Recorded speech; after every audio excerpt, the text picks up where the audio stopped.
be in Ecclesiastes chapter 1 this morning. So we continue our look at this book that has caused so many consternation. Yes, last week as people were leaving and walking out, I had a lot of people say to me, "Michael, that was depressing." Like, well, you're getting the meaning of the book then. That means I communicated it. And the writer of Ecclesiastes, let me remind you, what he is doing is he is showing how hopeless and how meaningless life is divorced from a relationship with God. Right? What he is doing is he is looking at life under the sun. He is looking at it from this perspective of just the things of this world.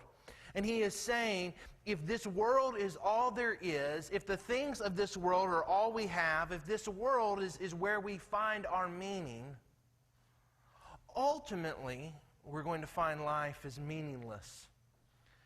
And so he has set out on his quest to see where people try and find profit, where people try and find gain, where they try and find meaning in life, and these things under the sun and the things of this world. And so we want to pick up, we're going to look at a large chunk of Scripture and we'll just sort of break it up. But let's look at these first several verses beginning in verse 12 to verse 15. He says, "I, the preacher, have been king over Israel and Jerusalem. And I applied my heart to seek and search out by wisdom all that is done under heaven. It is an unhappy business that God has given to the children of man to be busy with.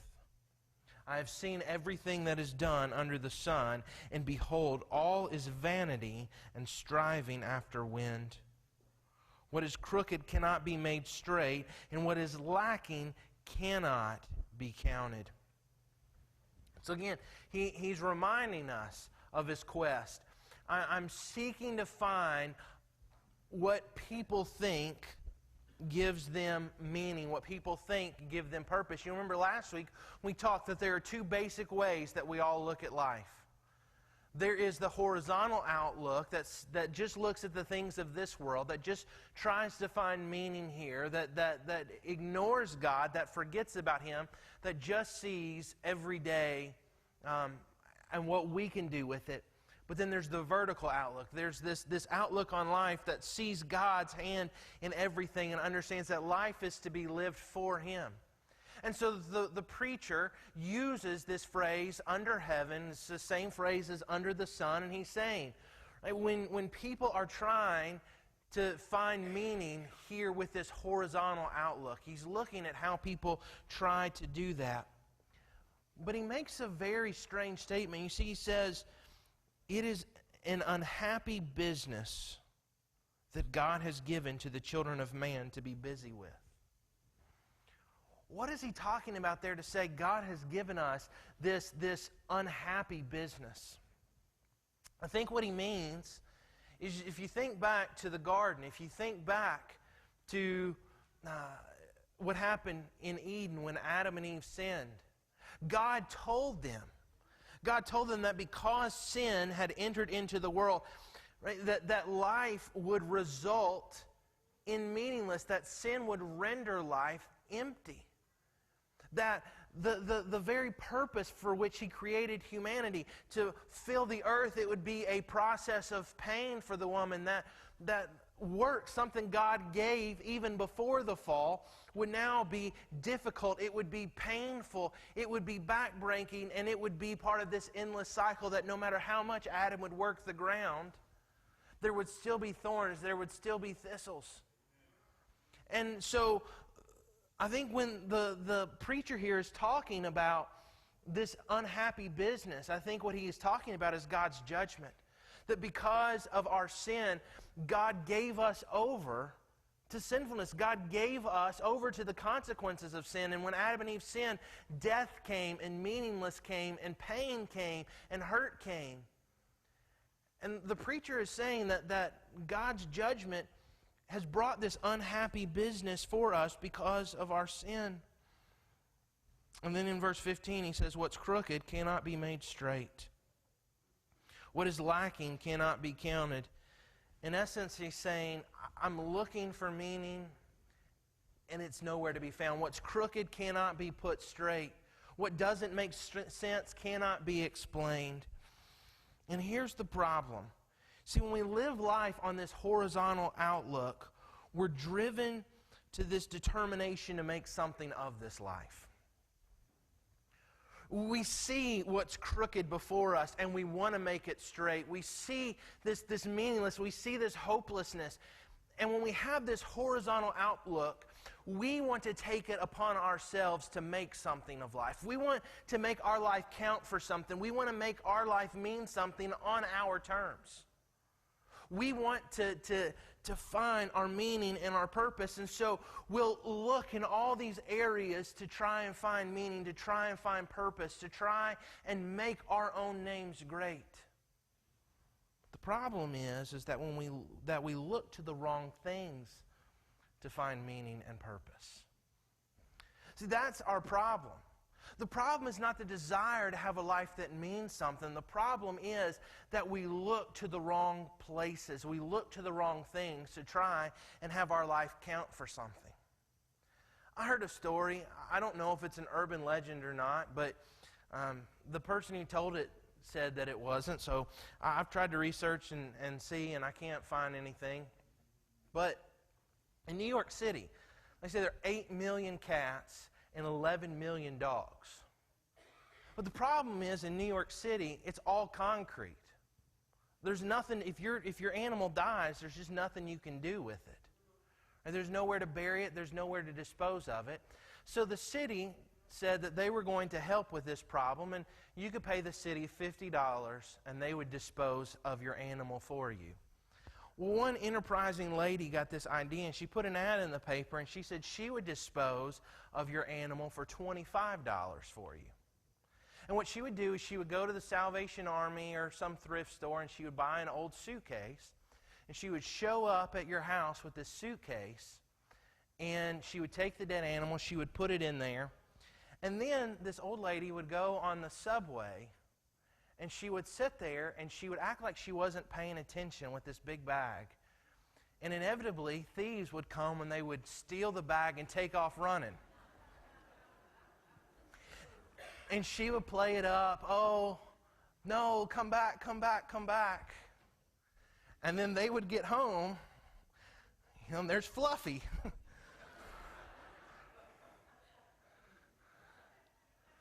And I think that we're a lot like those thieves. That we think, this will make me happy, this is what I need. And we go and we try and grab onto something, but then we find out it's not what we wanted. It's not what fulfills us. It's not what gives us meaning. And the writer of Ecclesiastes, the preacher, he's going to look at 3 areas of life, 3 ways, I think, that people try to find meaning in life. He's going to look at intellectualism, that is the pursuit of the mind, hedonism, the pursuit of pleasure, and workaholism, and yes, that's a real word. Workaholism is the pursuit of making a name for myself. Now, it's important for us to understand that these things that he's going to talk about, the mind and pleasure and labor, they are not in and of themselves sinful. He's not condemning these things. What he is doing is he is condemning the pursuit of trying to find meaning in these things. Right? We saw last week what is his search is he's going to look for how man tries to find gain, how he tries to find profit, how he tries to see what makes life worth it. And the preacher is going to say, here's some ways people do this wrongly. And they try and find worth, and they try and find purpose, and they try and find meaning in these pursuits. But ultimately, they come up empty. They come up striving after wind. And so first, let's look at intellectualism. There in verse 16, look with me what he says. He says, I said in my heart, I have acquired great wisdom, surpassing all who were over Jerusalem before me, and my heart has had great experience of wisdom and knowledge. And I applied my heart to know wisdom and to know madness and folly.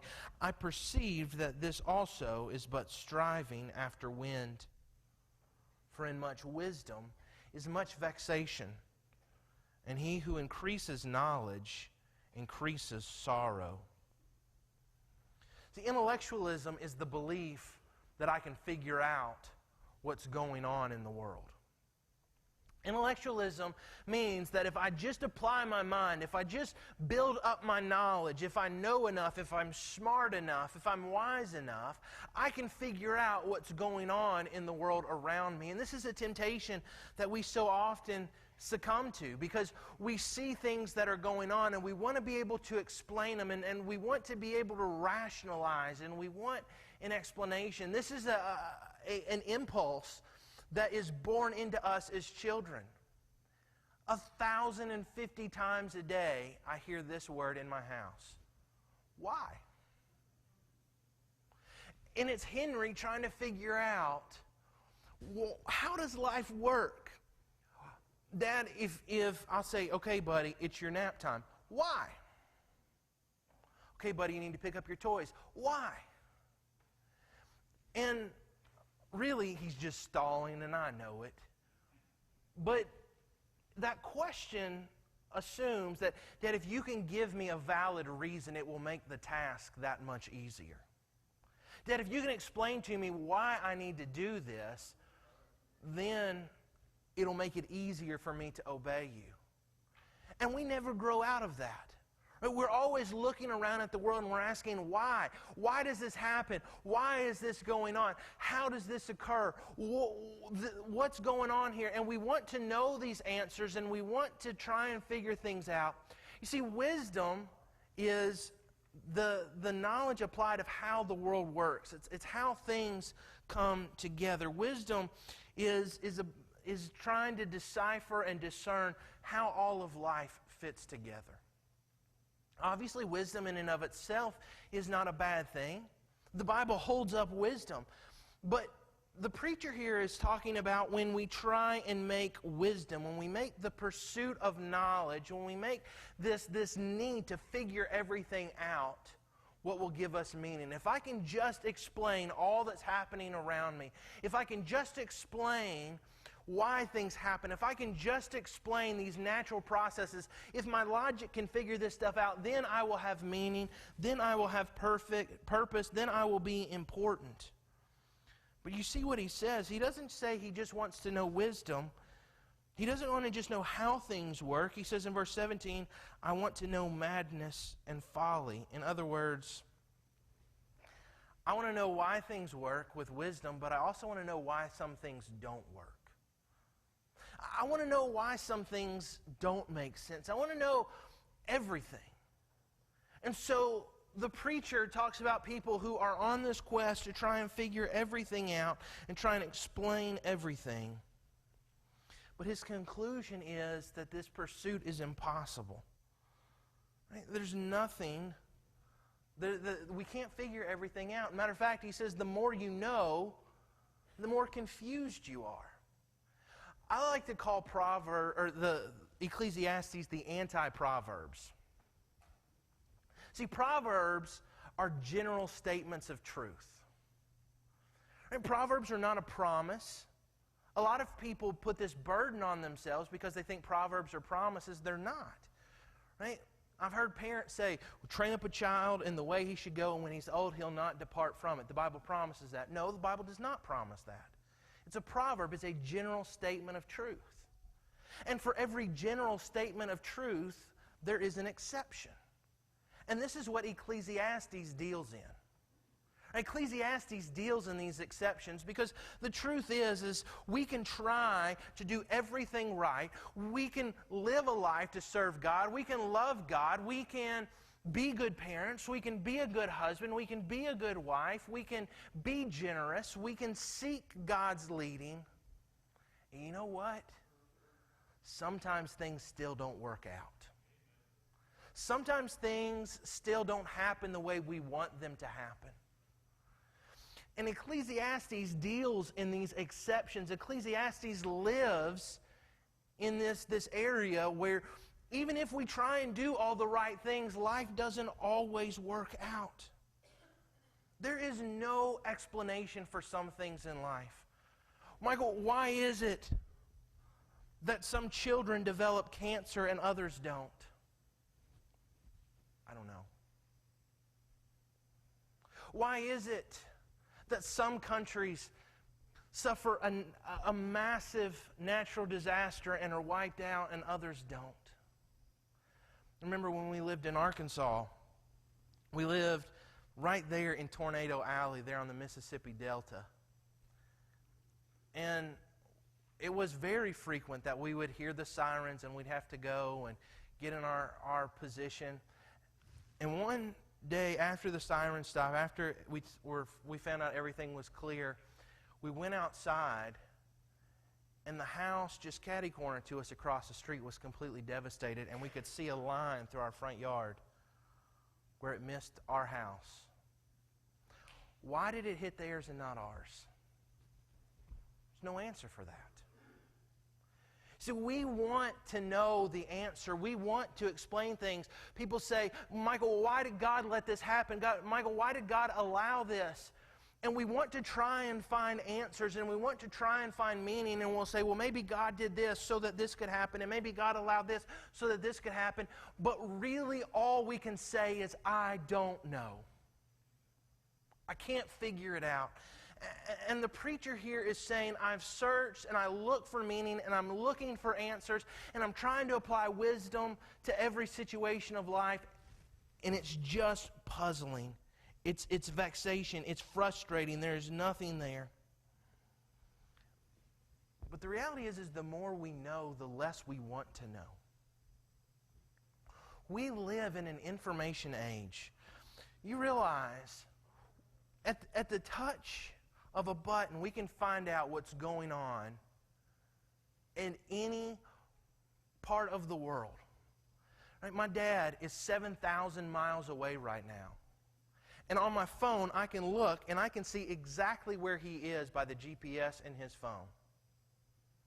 We can text and we can video chat even 7,000 miles away. That's an amazing technology. But today, we know what's going on in our world more than at any other point in history. It used to be that if something happened on the other side of the world, it would take days for the news to reach us. Now it takes seconds. And all we see is more pain, and all we see is more suffering, and all we see is more frustration. And we have access to all the information we could ever want, and what we find out is we don't want all the information that we've got. It's too much. It's overload. All this does is make us more aware of the suffering and the pain that goes on in our world. And when we make our minds, when we make knowledge, when we make wisdom the goal of our life, when we try and make it so that the smarter I am and the more able I am to explain things, when I make that the goal of my life, it will always leave me unsatisfied. You know, one of the things that bugs me is there are some Christians who hate to say, I don't know. They feel like that there's something spiritual about giving an answer for everything, and what they end up doing is spouting ignorance. They try and explain what's going on biblically. They try and say something profound, and they don't really say anything. And they think that if I can answer your questions about God and the universe, if I can answer your questions about meaning and purpose, if I can answer your questions about why bad things are happening, then I will be more spiritual and I will be more holy. But the problem is those questions cannot always be answered. Matter of fact, I would say that those questions can rarely be answered. And we do more harm than we do good by trying to answer those questions. But at the very core of it is this need to be recognized, this need to be congratulated, this need to have people pat us on the back and think that we are somehow more spiritual because we have more insight. And so people go and they try and dig, and that's why you have all this stuff that comes out of the Bible that has nothing to do with the Bible. oh, I found codes in the Bible, and oh, I found this in the Bible, and oh, here's this prophecy buried. And there's a reason that nobody's thought of this stuff for the last 2,000 years of church history. But we have this need, we have this desire to feel important and meaningful. See, no matter how much we know, we cannot know and explain everything. We have a society that is more educated today than at any other point in history. We have a society today that has more access to information than any society in history. And you know what? We still don't know anything. We still can't figure out all this stuff. And you go into a museum and they'll talk about all these biological processes. You know what biological processes cannot understand? You know what they cannot explain? Why a husband would take care of his wife as she dies. Why a wife would lose sleep, would give of herself, would painfully take care of her husband as he cannot take care of himself. There's no way biologically to understand or explain that. The only way to explain that is that God has given us a piece of Himself. And we try and explain all this stuff biologically. We try and explain all these processes logically. You go and you look, even history. Right? Why did Hitler do what Hitler did? And they'll go through all this stuff, and psychiatry will look at his childhood and how he was treated as a child. And then somebody else will come and look at the way that his world influenced him. You know the answer to the question? He's a sinner. That's why. It doesn't need to go deeper than that. We try and explain all this stuff, but we just can't do it. And it leads to emptiness, because if I base my worth on how much I know, and if I base my worth on how much I'm able to explain things, if my meaning in life is determined by how well I understand the world around me, it is going to leave me empty, because I can't understand and explain everything. Because ultimately I have to shrug my shoulders and say, I don't know. I can't explain that. And intellectualism is vanity. It's striving after the wind. But then he talks about hedonism in chapter 2. He says there in verse 1 of chapter 2, I said in my heart, come now, I will test you with pleasure, enjoy yourself. But behold, this also was vanity. I said of laughter, it is mad, and of pleasure, what use is it? I searched with my heart how to cheer my body with wine, my heart still guiding me with wisdom, and how to lay hold on folly, till I might see what was good for the children of man to do under heaven during the last few days of their life. I made great works. I built houses. I planted vineyards for myself. I made myself gardens and parks. I planted them in all kinds of fruit trees. I made myself pools from which to water the forest of growing trees. I bought male and female slaves and had slaves who were born in my house. I had also great possessions of herds and flocks, more than any who had been before me in Jerusalem. I also gathered for myself silver and gold and the treasure of kings and provinces. I got singers, both men and women, and many concubines, the delight of the children of man. So I became great and surpassed all who were before me in Jerusalem. Also my wisdom remained with me. And whatever my eyes desired, I did not keep from them. I kept my heart from no pleasure, for my heart found pleasure in all my toil. And this was my reward for all my toil. Then I considered that all that my hands had done, and the toil I had expended in doing it, and behold, all was vanity and striving after wind. There was nothing to be gained under the sun. See, hedonism is the belief that I can escape the pain of this world through pleasure. That's what hedonism means. It just means the love of pleasure. And so often we believe and we act as if I can escape pain. I can remove myself from pain. I can remove myself from suffering if I just have fun. Right? We know that there's pain in life. We know that there's suffering in life. And so the answer for me is just to have fun. We talked about this last week, and a lot of people feel like that's why they're here, is just to have a good time and just to enjoy themselves. And so we live in a culture where people think, yeah, there's suffering in the world. Yeah, there's pain in the world. But the more stuff I have, the more things I have, the more possessions, the less suffering that there will be. And the preacher, after he figures out, my mind can't answer all the questions. My mind's just going to leave me puzzled. Might as well just have fun. I'm going to enjoy myself. I'm going to kick my heels up and we're going to have a party. And so he gives himself over to this passion of the flesh. Now let's understand something. Pleasure is not a bad thing. Pleasure is a gift of God. God doesn't just say, do things, right? God gives us enjoyment of life. God gives us pleasure in life. And I've heard a lot of preachers and I've read a lot of commentators who act like what the book of Ecclesiastes is doing is saying, thou shalt not have fun. Thou shalt be miserable. There's holiness in misery. That's not what he's doing.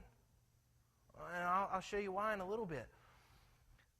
What he is doing is saying when pleasure becomes what determines all my decisions, when pleasure becomes my goal, when everything I do is about how I feel, when everything I do is designed to make me feel good, that's when it's a problem, when I make it the main thing in my life. Again, this is about, look at what he says in verse 11.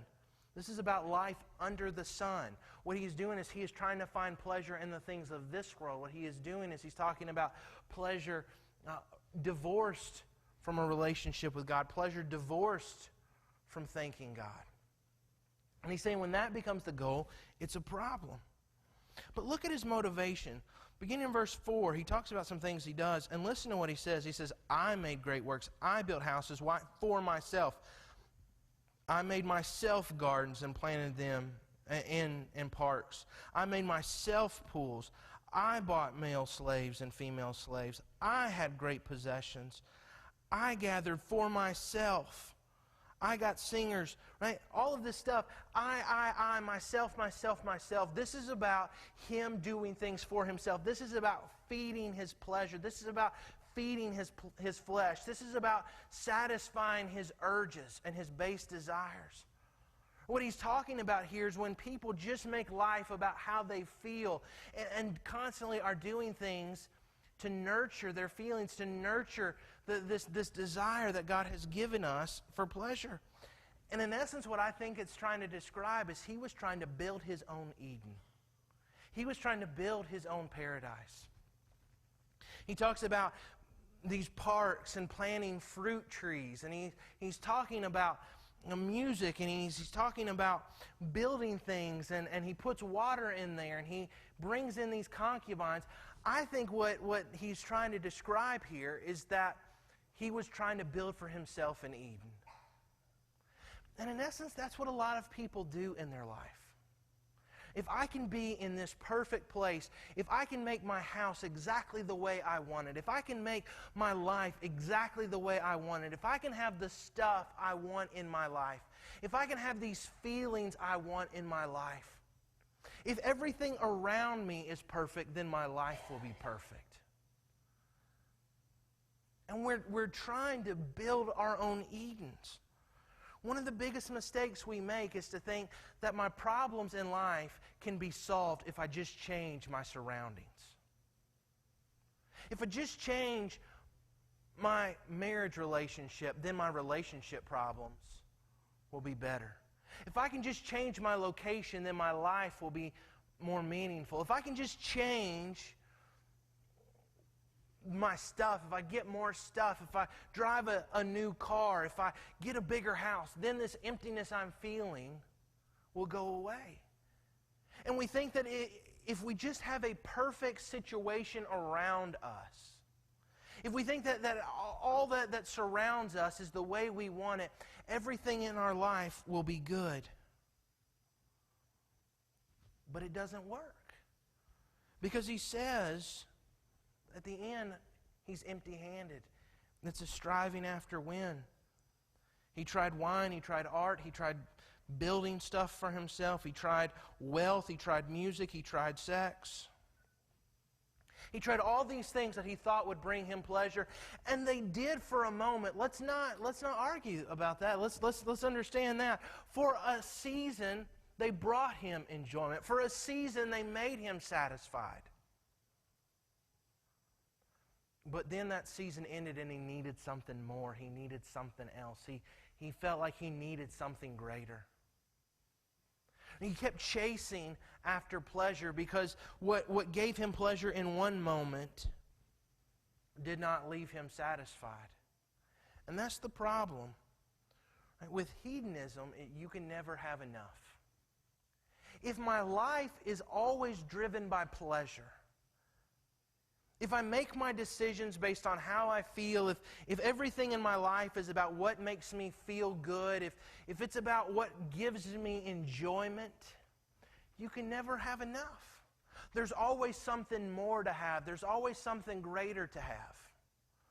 And I remember when I worked at Best Buy, and we get the new gadgets in the store.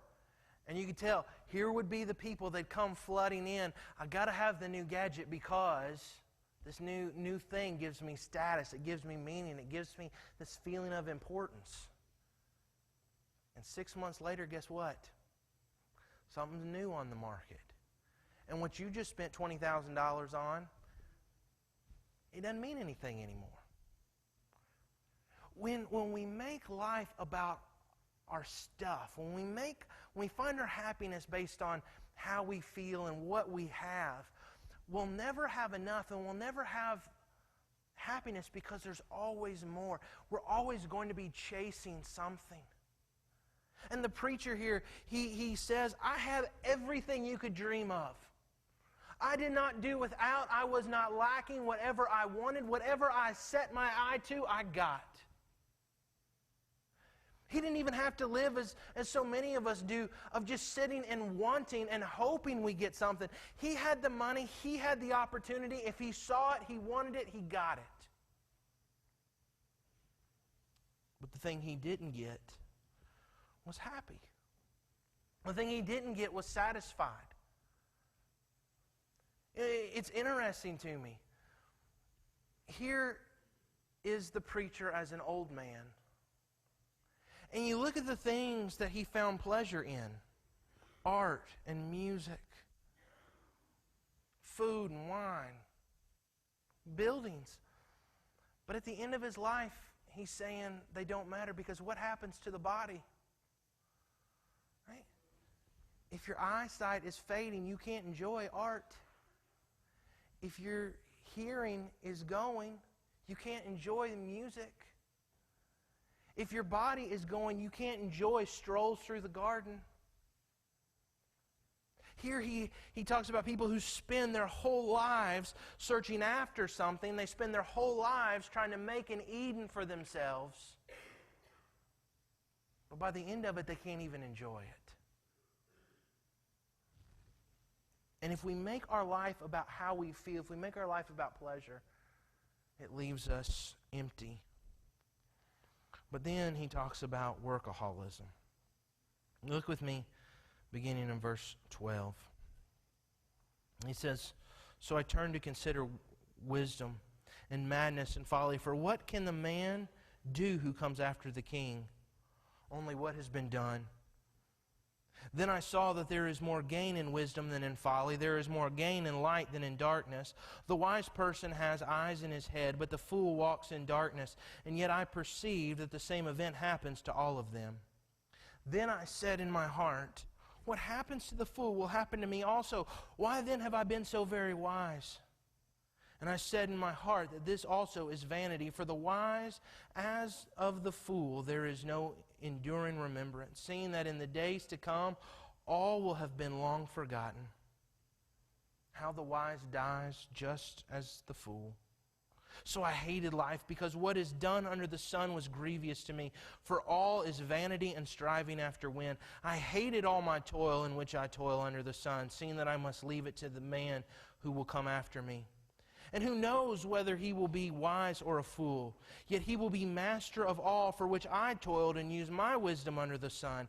This also is vanity. So I turned about and gave my heart up to the despair over all of the toil of my labors under the sun. Because sometimes a person who has toiled with wisdom and knowledge and skill must leave everything to be enjoyed by someone who did not toil for it. This also is vanity and a great evil.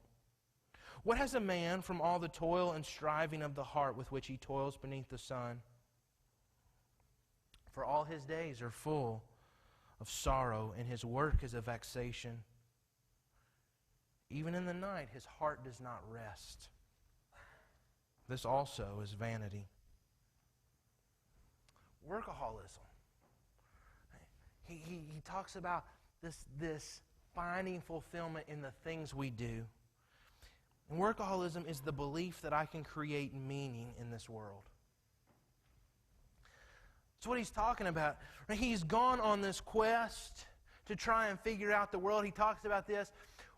When people work, when people are given over to their jobs, right? When their work becomes the main thing in their life, it's because they want to build their own legacy. They think that by the things that they do, by the work that they put forward, by the stuff that they earn, they are building a legacy. They are building something that will last. They are building something that they will be remembered by. And this preacher has an epiphany. He says, it's better to be a wise person than to be a fool, but both the wise person and the fool, they die. Doesn't matter how smart you are, doesn't matter how smart you're not. One of these days, you are going to die.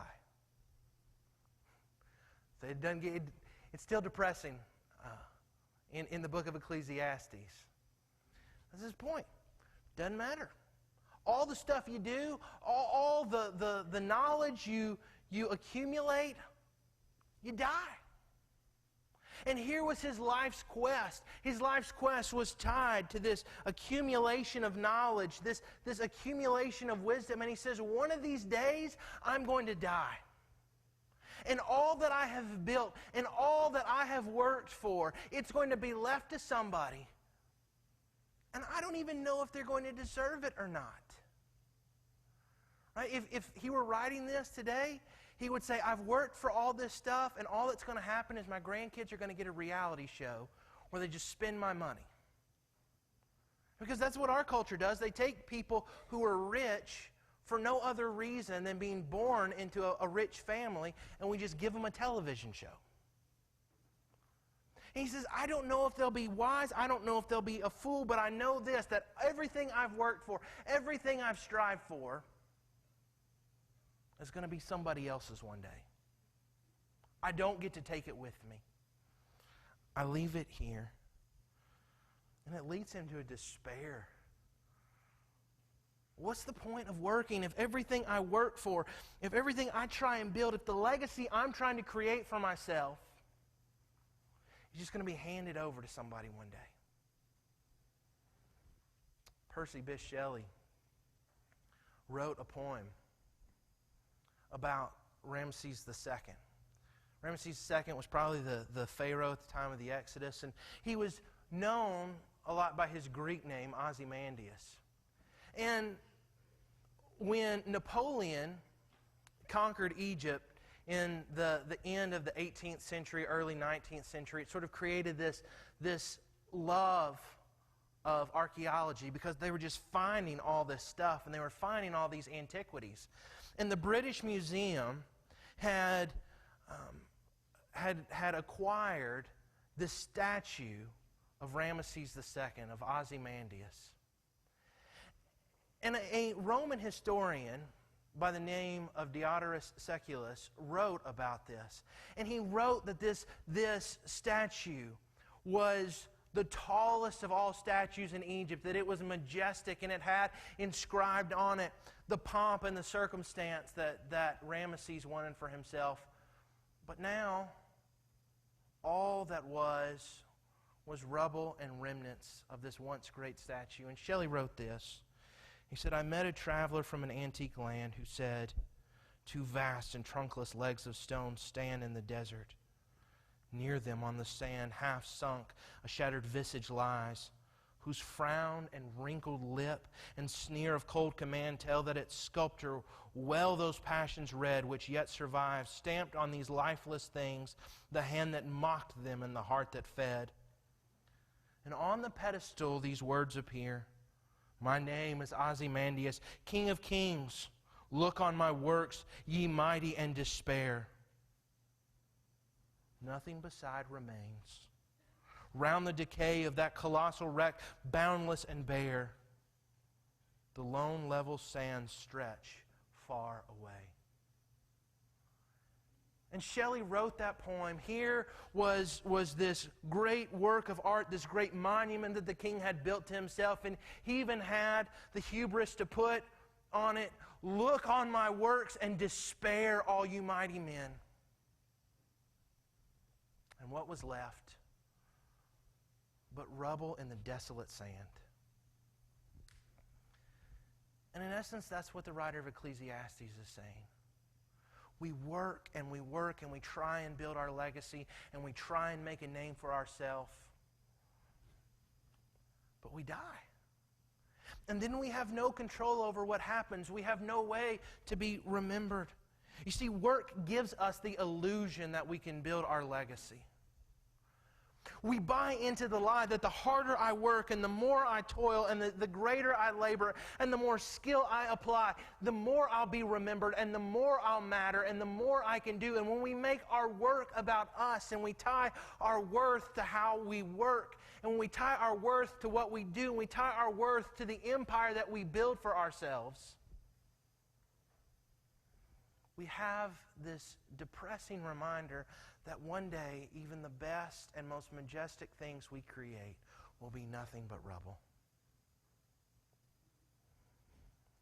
And so the preacher has looked at intellectualism, he's looked at hedonism, he's looked at this workaholism. All these ways we try and find meaning, and he has left us as these whimpering puddles going, what do I do? Everything I'm living for, everything that I want to make life about, it leads me nowhere and it leaves me with nothing. So what do I do? He says, verse 24, there is nothing better for a person than that he should eat and drink and find enjoyment in his toil. This also I saw is from the hand of God. For apart from him, who can eat or who can have enjoyment? For the one who pleases him, God has given wisdom and knowledge and joy, but to the sinner he has given the business of gathering and collecting, only to give to the one who pleases God. This also is vanity and a striving after the wind. Do you hear what he does now? He has looked at life under the sun. He has looked at life under the sun, and he has said, whatever we do to try and find meaning under the sun, it will leave us with nothing. But then he peeks his head above the clouds, and he shows us that life only has meaning when God is at the center of it. If we want our life to matter, if we want our life to be worth something, we must put God at the center of our life. Because he says, it's good to have enjoyment in life. We eat, we drink, we work, we find enjoyment in these things. But here is what is essential. Here's what separates it from what he's talked about. We do so knowing that this is from God. We see it as a gift of his grace, and instead of making it about what I earn and about what I deserve and about what I do and how I feel, we see that the enjoyment we have in life, we see the knowledge to understand life, we see that the work we do in life is all from God's grace, and it is a gift that he gives us. See, when we put God at our life, it's sort of like a wheel. And if we don't have Him at the center, there is nothing that holds the spokes on. Because only when we put God at the center of our life does our life have any meaning. Only when we put God at the center of our life can our life work. If we do not have Him there, if we don't put Him in the middle, we're left with nothing. See, the Bible has a foundational truth. In the beginning, God. The first verse of the Bible is the most foundational truth in the Bible. That is, God is the ultimate reality. God is what life is about. Before my life began, before the universe was created, God existed. And my problem is that the way I live sometimes says, in the beginning, my happiness. In the beginning, my feelings. In the beginning, my labor. But the Bible says, in the beginning, God. And life has no meaning and life makes no sense apart from that. If God is the one who created the world, if God is the one who created us, if God is the one who created all there is, the only way that this stuff makes sense and the only way this stuff works is when it is used for Him. When we divorce our life from its creator, we reject the purpose that God created. So when we divorce creation from the one who created it, we just enter into this aimlessness. And what we do in our sinfulness is we take these good gifts that God has given us and we make them about us instead of making them about God. God gave us a mind. God gave us the ability to feel pleasure. God gave us a work ethic. And our problem is we take these things God gave us to glorify Him and to help us know Him better and to help us honor Him, and we say, no, God, I'm going to use that for me. And we take something that God gave us and we try and use it to push God off His own throne. And we make life about the gifts instead of the giver. And it won't work. And the Bible says the fear of God is the beginning of wisdom. That is, I cannot know how the world works. I can't understand the world around me unless I fear God. Right? The pleasure I have, it is a gift to remind me of God's goodness. Not something that ought to drive me, but something that ought to point me towards Him in thankfulness. Work is something that existed before the fall. Work is something God gave me to show His image in me, that He was a God who worked and rested. And as His creation, I work and I rest. I create. I do effort because that's what God did. And God gave me those things for my good. God gave me those things to know Him and to worship Him. But when I take those away and make them about me, I miss out on life. Here's what the writer of Ecclesiastes is saying. Everything else that we worship takes from us, but God gives to us. When I worship intellectualism, it takes from me because it's always demanding more of me. It's always demanding that I be smarter and that I figure things out. When I worship pleasure, it always takes from me because it always tells me I don't have enough and I need more and I need to feel more and I need to do more. When I worship my work, when I worship my labor, it takes from me because it says you always have to do more. And I end up having to work and I end up neglecting other responsibilities in my life because I've got to protect this empire I'm building for myself. But do you see what he says? When I put God at the center of my life, when I live my life for Him, He gives me knowledge and wisdom. He gives me joy. He makes my work count for something. When I make those things about me, all I'm left with is vanity. But when I make those things for Him, God gives my life purpose. God gives my life direction. God gives my life satisfaction. See, I don't need to be smarter. I need Jesus. I don't need to feel better. I don't need more pleasure. I need Jesus. I don't need to work harder. I don't need to work smarter. I don't need to build more. I need Jesus. Because all those things without Him are nothing. But when I have Him, when I put Him at the center of my life and I live my life for Him, He so graciously gives me everything I need. And He meets all the needs and desires of my heart. And He fulfills me in a way that striving after the things that He wants to give me apart from Him never will. I need Jesus. I need to live life with God at the center. And when I do that, then I have meaning. Then I have direction. Then and only then will I have satisfaction. Let's go to God in prayer.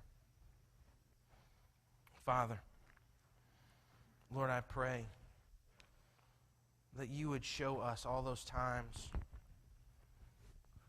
we try and remove you from the center of our life. All those times we try to make life about us. Lord, I pray you would show us when we put something else on the throne of our hearts besides you. Lord, I pray that we will not try and find satisfaction or purpose in what we do or how we feel or how smart we are or how much we think we've got things figured out.